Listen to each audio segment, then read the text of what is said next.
우리 한번 따라서 해볼까요? 전도자들의 복. 전도자들이 받을 복에 대해서 말씀을 증가하려고 합니다.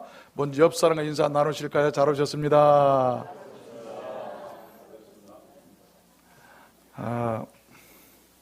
오늘 우리가 같이 읽은 본문 말씀은 주님께서 친히 세우신 70인 전도대에 대한 그런 말씀입니다. 두 사람씩 짝을 이루어서 전도를 나가도록 하셨는데 그들을 주님께서는 추수할 일꾼들이다라고 부르고 계세요. 우리가 어떤 칭호들이 많이 있는데 믿는 자들에게 추수할 일꾼이다, 하나님의 나라의 일꾼이다, 영혼을 구원하는 일꾼이다, 정말 복 있는 칭호가 아닐 수가 없어요. 주님께서 먼저 그들에게 그 전도의 길이 결코 쉽지 않을 것을 미리 비장하게 주지시키시죠. 3절을 보면 갈지어다 내가 너희를 보냄이 어린 양을 이리 가운데 보냄과 같도다.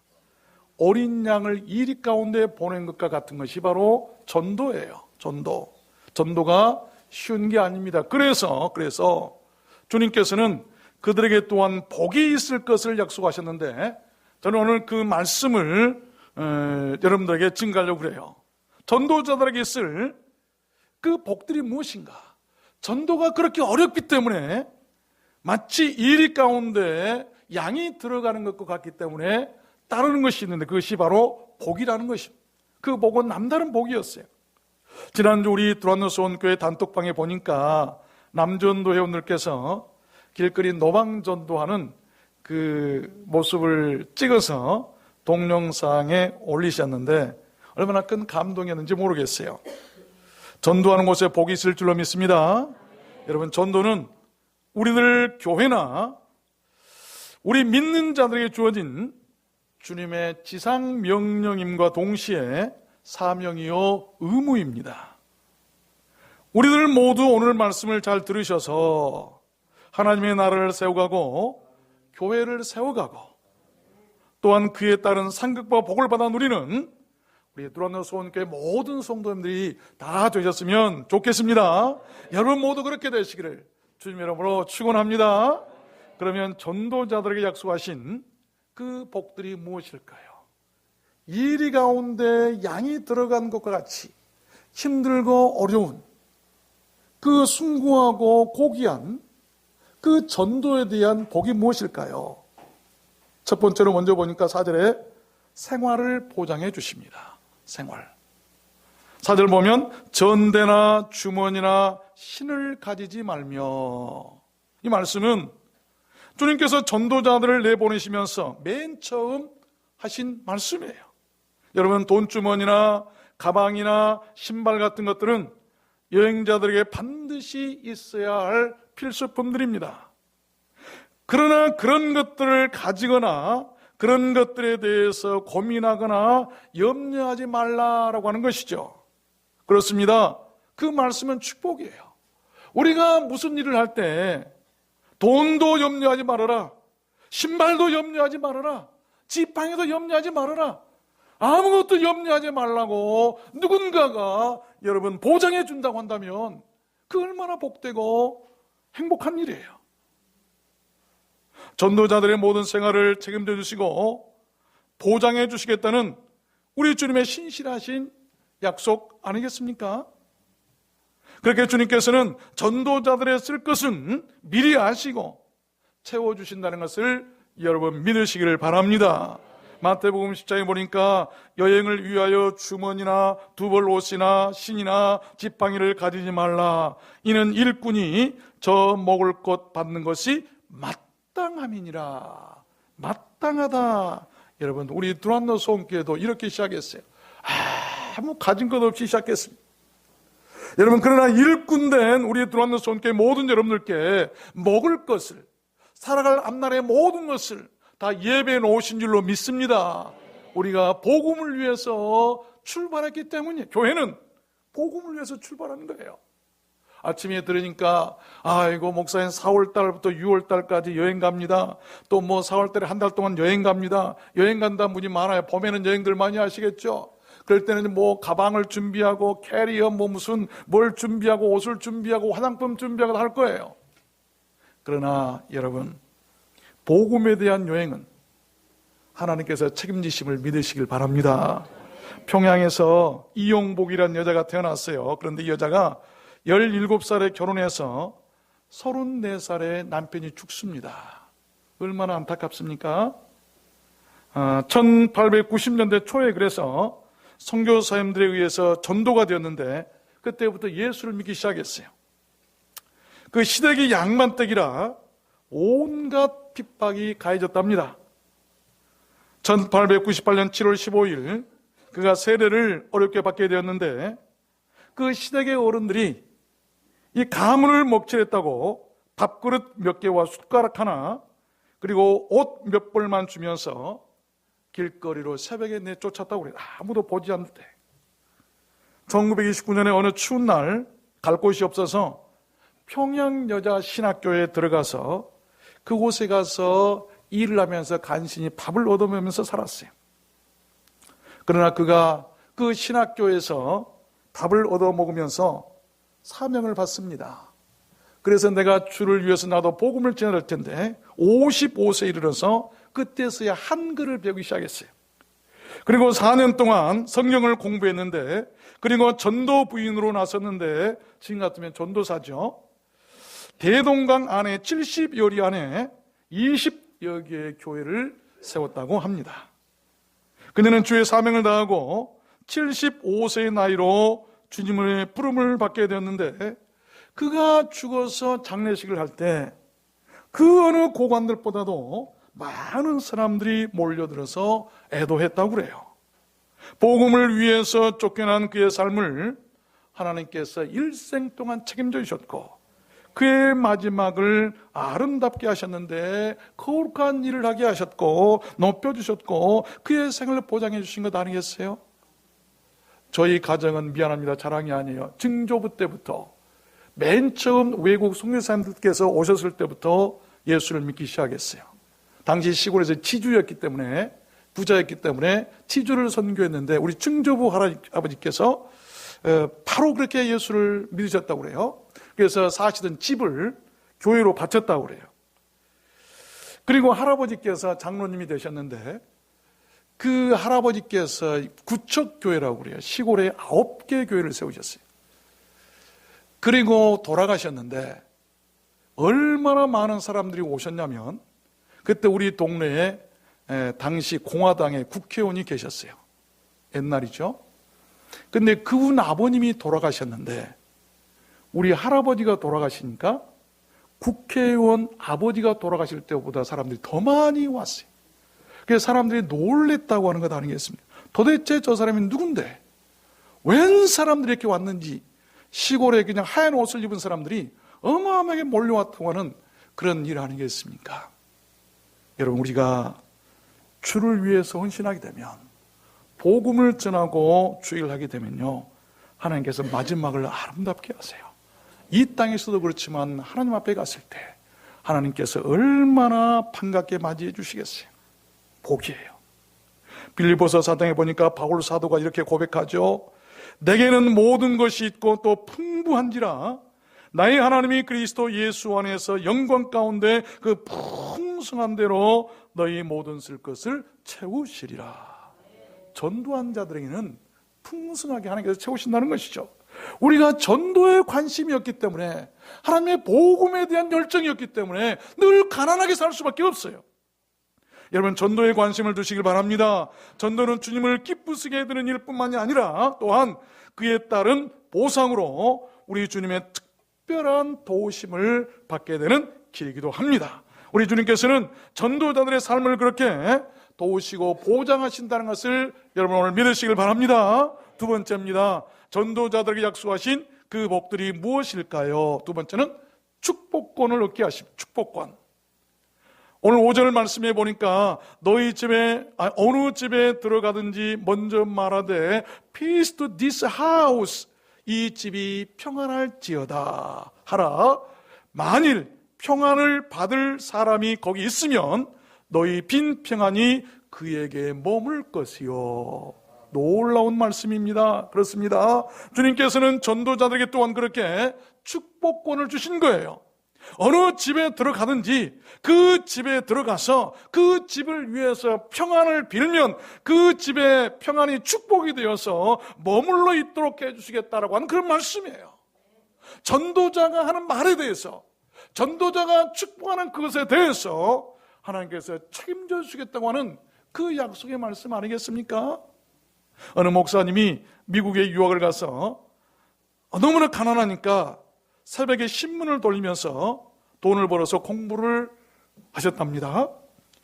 목사님은 그 일을 통해서 복음을 전하기로 결정했어요. 내가 신학을 공부한들 주의 복음을 전하지 않고 영혼 구원하지 못하면 무슨 소용이 있겠는가? 라는 마음이었겠죠. 그래서 복음을 전하기로 결정했는데 주님께서 그 마음에 신문을 넣는 집마다 축복해라 라고 하는 마음을 주시더라는 거예요. 그래서 신문을 매일 그렇게 돌릴 때 전단지를 만들어서 같이 끼워서 줬는데 그 전단지에 이렇게 썼답니다. 나는 한국에서 유학하러 온 목사로서 신문을 돌리고 있습니다. 매일 당신의 집에 신문을 넣으며 당신의 가정에 하나님의 축복이 임하기를 기도합니다. 이런 전단지를 만들어서 같이 돌렸다는 거예요. 신문을 받아보는 사람들이 흐뭇해했어요. 아니, 기왕이면 목사님이 매일 자기 집을 방문해서 신문을 넣고 축복 기도를 하고 있다니 이 얼마나 좋은 일인가. 하나님이 지키실 것을 믿고 이렇게 변화된 사람들이 많이 있었다는 거예요. 그리고 놀라운 것은 등록금을 낼 때가 되면 그 사람들이 조금씩 돈을 내서 협조하더라는 것입니다. 그래서 그 목사님이 무사히 졸업을 하게 되었다라고 하는 그런 기사를 읽어본 적이 있습니다. 여러분, 전도라고 하는 것은 그런 것이죠. 상대방을 축복하는 것입니다. 그에 따른 보상이 따르잖아요. 여러분, 전도할 때, 사람을 만날 때 축복하는 마음으로 만나시길 바랍니다. 축복하는 마음이 있어야 돼요. 마태복음 2장에 보니까 박사들이 왕의 말을 듣고 갈새 동방에서 보던 그 별들이 문득 앞서 인도하여 가다가 악이 있는 곳 위에 머물러 섰는지라. 머물러 서 있었다. 여러분, 저는 그렇게 생각해 봤어요. 전도자들, 그래서 누군가에게 축복의 별이 그 전도받는 사람 집 위에 머물러 있게 되는 마음으로 전도해야 되지 않겠는가. 전도는 마치 그와 같은 것이죠. 하나님의 축복이 내가 누구에게 복을 줄까? 내가 누구에게 은혜를 베풀까? 라고 하고 계실 때 전도자가 어느 집을 향해서 축복하고 그 집에 평안을 빌면 하나님께서 옳지, 그렇구나, 이 집이구나 라고 그 은혜와 축복이 그 집에 머물러 있도록 해주시겠다고 한 말씀이에요. 이 얼마나 큰 은혜입니까? 세 번째입니다. 전도자들에게 약속하신 그 또한 복이 무엇일까요? 세 번째는 능력과 권세를 주십니다. 9절 말씀해 보니까 거기 있는 병자들을 고치고, 주님께서 말씀하세요. 70인 전도들을 보내면서 너희들이 갔을 때 그곳에 병자가 있다가 하면 고쳐라. 17절도 보면 70인이 기뻐 노노와 가로되 주여, 주의 이름으로 귀신들도 우리에게 항복하더이다. 귀신들도 항복하게 할 만한 권세를 주셨어요. 19절로 보면 내가 너희에게 뱀과 전갈을 밟으며 원수의 모든 능력을 제어할 권세를 주었으니 너희를 해할 자가 결단코 없으리라. 큰 권세입니다. 마가복음 6장에도 보니까 12 제자를 부르사 2 by 2 둘씩 보내시며 더러운 귀신을 제어하는 권세를 주시고. 권세죠. 그렇습니다. 주님께서는 그렇게 전도자들에게 많은 능력과 권세를 부여하셨다는 것입니다. 병을 고치는 능력, 악한 영들을 제어하고 내어 쫓는 신령한 권세를 주었다는 것이죠. 여러분들이 만약 그런 권세와 능력을 받고 싶으시다고 한다면 하나님의 복음을 위해서 나서십시오. 하나님의 복음을 전하겠다고 다짐하시고 복음을 전해 보십시오. 주님께서 그런 능력과 권세를 부여해 주실 줄로 믿습니다. 어떤 교회에서 직업이 이발사로 하신 분이 이발사. 그래서 하도 목사님이 전도하라 하니까 나도 전도해야 될 텐데 어떻게 전도해야 될까 방법을 모르는 거예요. 그래서 목사님께 찾아갔습니다. 목사님 어떻게 전도해야 됩니까? 그래요? 여러 가지 방법이 있겠습니다만 그 목사님 아주 철학적이고 멋지게 아주 의미 있게 인생을 깊이 생각할 만한 방법을 하나 가르쳐 주셨어요. 먼저 가서 죽을 준비가 되셨습니까? 라고 먼저 질문을 해보십시오 라고 하더라는 거예요. 그래서 이 이발사 이분이 드디어 손님이 한 분 들어오셨습니다. 이발할 때 보면 옛날에 면도칼을 싹싹 이렇게 갈죠. 이렇게 가죽 띠에다 말이에요. 손님을 뉘어놓고 그 다음에 수건으로 눈을 가리우고 그리고 거품을 바른 다음에 싹싹 면도칼을 옆에서 갈면서 손님에게 떨리는 말로 얘기합니다. 죽을 준비가 되셨습니까? 그 손님이 얼마나 놀랬겠습니까? 면도칼을 들고 죽을 준비가 됐느냐고 물어보니까 얼마나 놀랬겠어요. 그래서 활짝 놀라가지고 벌벌벌 떨더라는 거예요. 아니 왜 그러십니까? 나 살고 싶습니다. 살고 싶습니다. 그래요? 살고 싶으세요? 그럼 예수 믿으세요.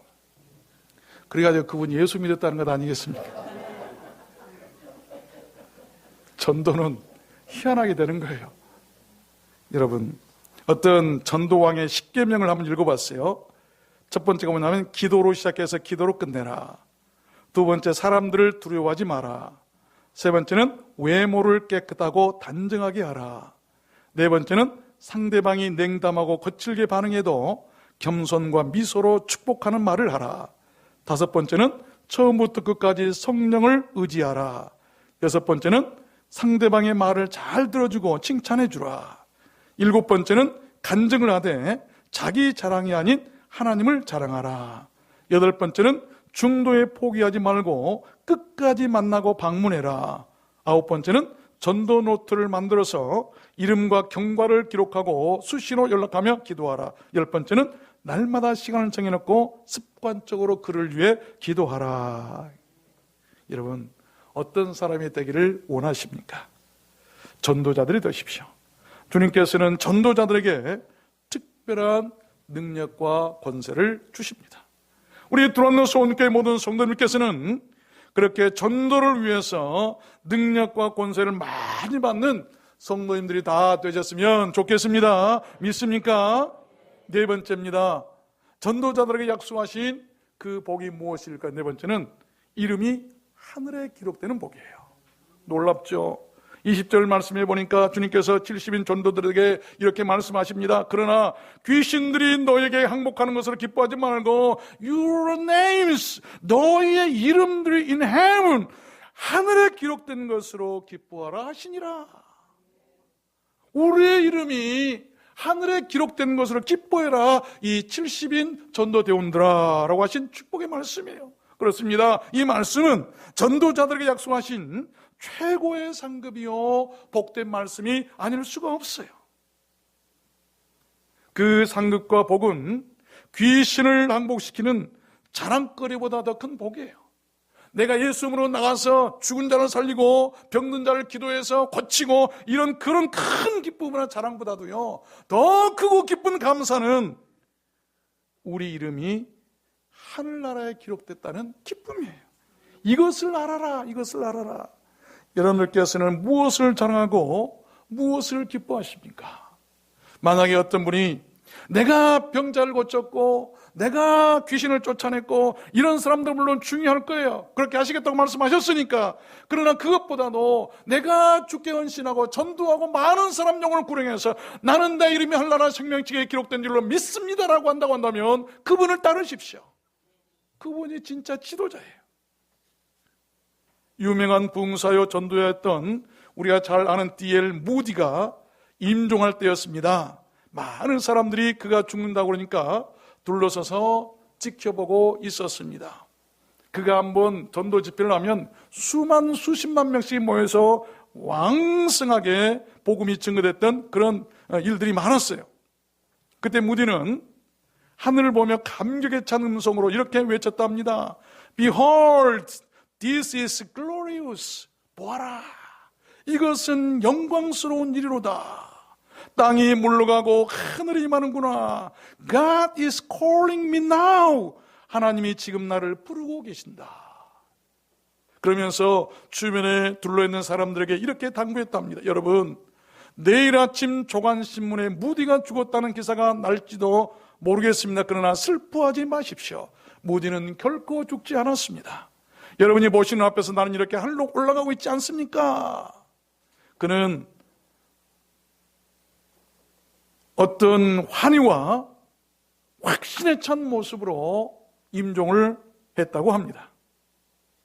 세상을 떠나는 슬픔이나 아쉬움을 보이면서 눈을 감는 것이 아니라 지금 자신 앞에 펼쳐진 찬란한 영광을 바라보면서 죽음의 두려움이나 고통을 이길 만한 지극히 황홀함과 어떤 환상을 보는 그런 기쁨 속에서 하나님께로 갔다라고 하는 그런 말씀이에요. 그 이름이 천국에 기록된 전도자들의 임종이 그런 것 아니겠습니까? 어쩌면 믿는 자들의 죽음이라는 것은 하늘에서 그 이름이 기록된 출석부를 보고 호명했을 때 아멘하고 달려나가는 것과 같은 것이죠. 저는 그렇게 생각해요. 하늘나라 생명책에 우리 이름이 출석부에 기록된 건 다 기록됐을 거예요. 그때 이름을 부르면 우리는 아멘하고 나가야 되는 것 아니겠습니까?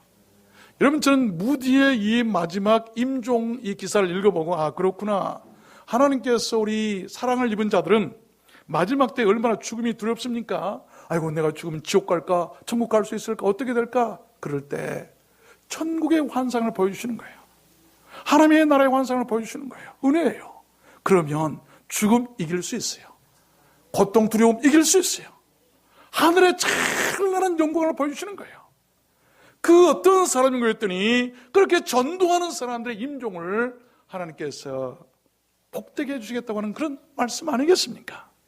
계시록 20장 15절에 보니까 누구든지 생명책에 기록되지 못한 자는 불못에 던지우리라. 생명책이라고 하는 것은 마치 하늘나라에서 부르는 출석부와도 같은 것이죠. 그곳에 기록된 이름, 그 이름이 있는 그 사람들만 천국에 가기 때문 아니겠습니까? 우리가 학교에서 공부할 때 출석부에 이름이 기록되어 있어요. 그리고 그 이름을 부르면 거기에 기록된 사람들만 들어와서 공부할 수가 있습니다. 마찬가지죠. 우리도 천국에 들어갈 때 우리의 이름이 기록된 사람들만 들어가요. 그것을 생명책이라고 하는데 누군고 했더니 여러분 어떤 사람들이죠? 전도하는 사람들이더라. 너의 이름이 하늘나라에 기록된 것으로 기뻐해라. 계시록 21장 말씀해 보니까 무엇이든지 속된 것이나 가증한 일 또는 거짓말한 자는 결코 그리로 들어오지 못하되 오직 어린 양의 생명책에 기록된 자들 뿐이라. 이제부터는 사업을 잘해서 돈을 많이 벌고 성공해서 좋은 집을 지어서 살고 좋은 차를 타고 다니며 과시하고 자랑하는 그런 값싼 자랑보다는 물론 이런 것도 자랑거리가 되겠죠. 그러나 비록 가진 것 없고 초라해도 오직 주의 복음을 전하다가 우리들 이름이 하늘에 기록된 것을 알고 그것을 자랑하고 그것을 기뻐하며 살다가 모두 다 천국 가시는 우리 들어왔는 소원교회 식구들 다 되셨으면 좋겠습니다. 그러는 것이죠. 마지막 5번째, 전도자들에게 약속하신 그 복들이 무엇일까요? 마지막 5번째는 건강을 주신다. 건강 주신다. 디모데후서 4장 17절 말씀해 보면 주께서 내 곁에 서서 나를 강건케 하심은 나로 말미암아 전도의 말씀이 온전케 전파되어 이방인으로 듣게 하려 하심이니 내가 사자의 입에서 건지웠느니라. 주께서 나를 모든 악한 일에서 건져내시고 또 그의 천국에 들어가도록 구원하시리니. 아멘. 주님께서 친히 내 곁에 서서 계셨다. 그리고 나를 건강케 강건케 하셨다. 이유가 뭔가 했더니 건강을 주신 이유가 바로 나로 하여금 전도의 말씀이 온전케 전파되도록 하도록 하시기 위해서 나를 이렇게 건강하게 친히 내 곁에 서셔서 나를 강건케 하셨다라고 하는 그런 말씀 아니겠어요? 그러면서 내가 사자 입에서 건졌다. 여러분, 사자 입에서도 건져내시는 거예요. 왜? 그의 복음을 전하는 사람이기 때문 아니겠습니까? 주께서 나를 모든 악한 일에서 건져내셨다. 악하고 두렵게 하고 여러분 그런 곳에서도 건져내셨고 또 그의 천국에 들어가도록 구원하셨다. 여러분, 전도하는 사람들에게 약속하신 축복이에요. 평생 여러분들이 살아오시면서 누구에게 전도해 본 적이 있으십니까? 말씀을 맺겠습니다. 한 전도왕 집사님이 계셨어요.